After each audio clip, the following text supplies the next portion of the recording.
Salut! Aujourd'hui, je vous parle de mon formulaire de la demande auprès de la MDPH. Et voilà, du coup, je vais vous raconter comment je l'ai rempli. Euh, Peut-être que ça peut vous aider. Donc la partie A, c'est l'identification. Donc voilà, ça c'est facile. Puis voilà, A2, voilà l'adresse. Puis A3, j'ai rien mis parce que c'est pour les mineurs. Puis A4, j'ai rien mis non plus.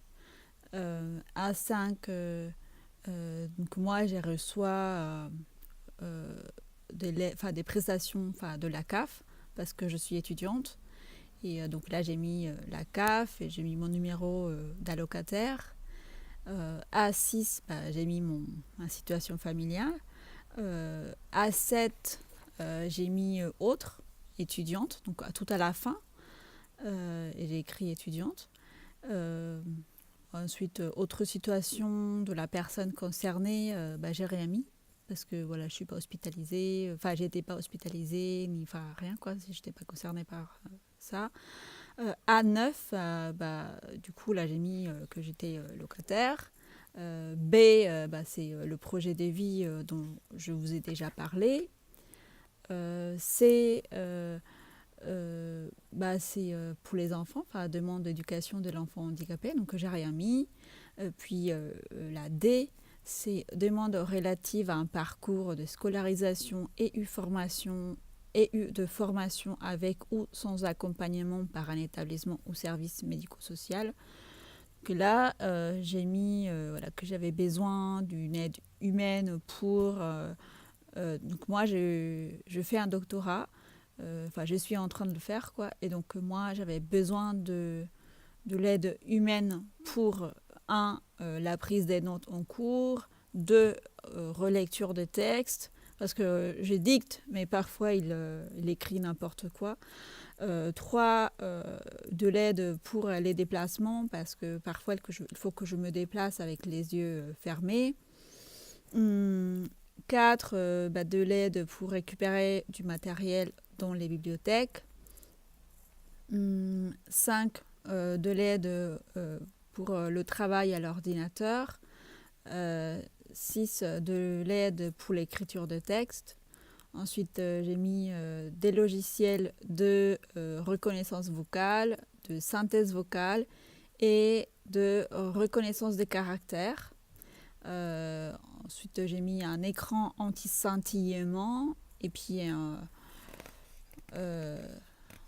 voilà. Ensuite, la demande des cartes, et puis j'ai demandé toutes les cartes. J'ai obtenu la carte de priorité.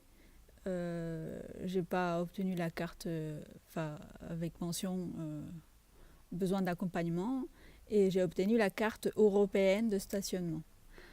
Euh, Ensuite, la PCH, je ne l'ai pas obtenue, mais voilà, je l'ai demandé quand même.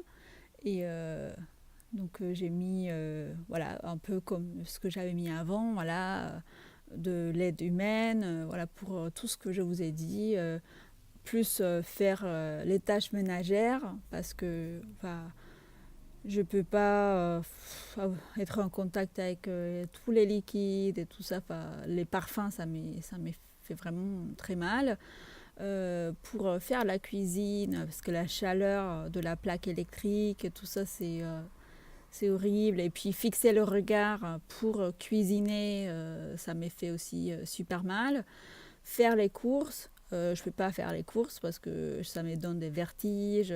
Parce que regarder, il faut regarder, il faut choisir ces produits, même si on les connaît déjà, hein, ça m'est fait vraiment, des vertiges, vraiment c'est horrible.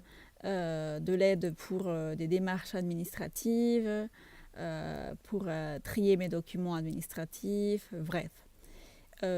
Ensuite, j'ai demandé aussi de l'aide technique. Et là, j'ai demandé des lunettes à chambre humide, des protections contre les allergènes, des réductions d'évaporation des larmes, des lunettes chauffantes à chaleur humide, voilà, le logiciel, un humidificateur fixe et un humidificateur portable, un hygromètre, etc. Enfin voilà. Et enfin, vraiment penser à tout ce que vous avez besoin dans votre quotidien, toutes les petites choses que vous avez mis en place et que vous avez déjà oubliées parce que voilà, elles sont devenues naturelles. Voilà. Euh, ensuite, voilà, j'ai aussi demandé charges spécifiques parce que les produits pour la sécheresse oculaire ne sont pas remboursés enfin, totalement, quoi. Et, voilà, donc j'ai demandé de l'aide pour ça. Mais voilà, j'ai pas obtenu ça, mais je vous raconte. J'ai rien mis. Puis j'ai demandé l'allocation adulte handicapé et voilà, je l'ai obtenu. La demande, puis voilà, la partie I, j'ai demandé la reconnaissance de la qualité de travailleur handicapé que j'ai obtenue. Ensuite, J, j'ai rien mis. Ensuite, procédure simplifiée, j'ai mis non, parce que voilà, on m'a recommandé que voilà, comme c'était un handicap invisible auprès de la MDPH, voilà, c'était mieux qu'ils aient le temps de lire et tout. Et peut-être voilà, de m'appeler, voilà, que j'aille moi-même, voilà, pour qu'il me pose des questions et tout. Donc voilà, on m'a dit que j'avais plus de chances voilà, d'obtenir la reconnaissance si ce n'était pas une procédure simplifiée. Voilà. Et ensuite, j'ai signé. Voilà. Et donc voilà, donc, ça c'est mon formulaire. J'espère que ça puisse vous aider. Et, et puis la prochaine fois, je vous raconterai comment on a rempli le certificat médical. Voilà, à bientôt.